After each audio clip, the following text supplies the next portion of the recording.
नमस्कार मित्रमैत्रिणींनो, आपली पूर्वीची माणसं म्हणायची ना की सोबत गुण की संगत गुण, म्हणजे आपल्या संगतीचा आपल्या जीवनावर कसा परिणाम होतो ते बघा. तेच आपण आजच्या कथेतून आपण जाणून घेणार आहोत. वाल्या कोळ्याची कथा. वाल्याचा वाल्मिकी कसा झाला तेच जाणून घेऊया आपण आजच्या कथेमध्ये. पूर्वी रानात एक वाल्या कोळी नावाचा दरोडेखोर राहत होता.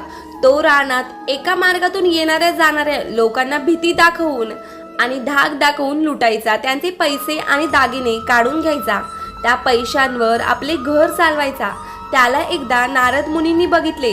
नारद मुनींना वाईट वाटले. वाल्या कोळी जर असेच पाप करू लागला तर त्याला नरकात शिक्षा भोगावी लागेल. ते लगेच वाल्या कोळ्याकडे गेले आणि त्याला म्हटले, अरे तू हे पाप का करतोयस? लोकांना त्रास देऊन त्याचे पैसे का घेतोस? हे घेणे पाप आहे. त्यावर वाल्या कोळी म्हणाला, मी हे पाप माझ्या बायका मुलांना खायला प्यायला मिळावे म्हणून करतो. तेव्हा नारद मुनी म्हणाले, तू त्यांच्यासाठी करतोस तर मग जा, त्यांना विचार की मी पाप करून सगळं तुम्हाला देतोय, तर माझ्या पापाचा अर्धा वाटा तुम्ही घेणार का?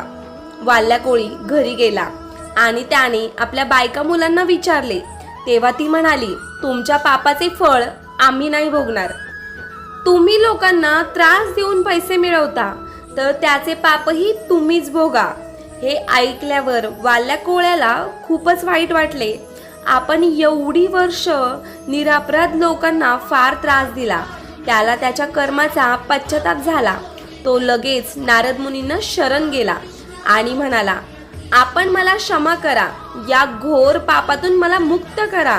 तेव्हा नारद मुनी प्रेमाने म्हणाले, वाल्या तुला पश्चाताप होतोय ना, मग आता तुझ्या पापातून मुक्त होण्यासाठी तू राम राम असा जप कर. जोपर्यंत मी परत येत नाही तोपर्यंत तू इथेच नाम जप करत बस, मी लगेच जाऊन येतो. असे म्हणून नारद मुनी गेले. आता वाल्या कोळी एका जागी बसून नामस्मरण करू लागला. त्याला राम राम असे म्हणता येत नव्हते, म्हणून तो मरा मरा असा नामजप करायचा. पण तो नामस्मरण फार मनापासून करत होता. असे करता करता एक दिवस गेला, 4 दिवस गेले, 1 आठवडा झाला, तरी वाल्या कोळी नामस्मरणच करत होता.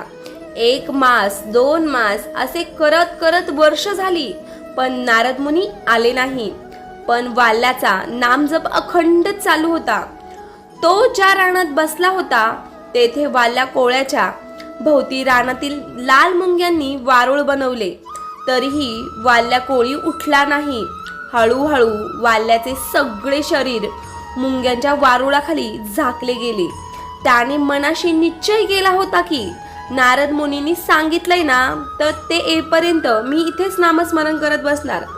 असे न खाता पिता शेकडो वर्ष नामजप करणाऱ्या वाल्याला देव प्रसन्न झाला आणि त्याला म्हणाला, मी तुझ्या नामस्मरणामुळे प्रसन्न झालो आहे. तुझे सगळे अपराध मी क्षमा करतो. आता तू वाल्या कोळी नाहीस, तर आजपासून वाल्मिकी ऋषी आहेस. असे म्हणून देवाने त्याला आशीर्वाद दिला. त्याच वाल्मिकी ऋषींनी रामायण लिहिली. वाल्मिकी ऋषी फार प्रेमळ होते. तात्पर्य, आपण चांगल्या संगतीमुळे चांगले बनतो आणि वाईट संगतीमुळे वाईट बनतो. त्यामुळे आपली संगत जशी असेल तसे आपण बनू, आपले विचार तसे होतील. त्यामुळे कधीही चांगल्या संगतीच्या माणसांसोबतच राहा. आपले विचार चांगले ठेवा, आपले कर्म आचरण चांगले ठेवा. देव आपली परीक्षा घेतो पण आपल्याला मार्ग पण दाखवतो. तुम्हाला आजची छोटीशी कथा कशी वाटली हे कमेंट बॉक्समध्ये नक्की कळवा. व्हिडिओ आवडला असल्यास व्हिडिओला लाईक करा आणि अशीच नवनवीन व्हिडिओ पाहण्यासाठी आपल्या चॅनलला सबस्क्राईब करा. धन्यवाद.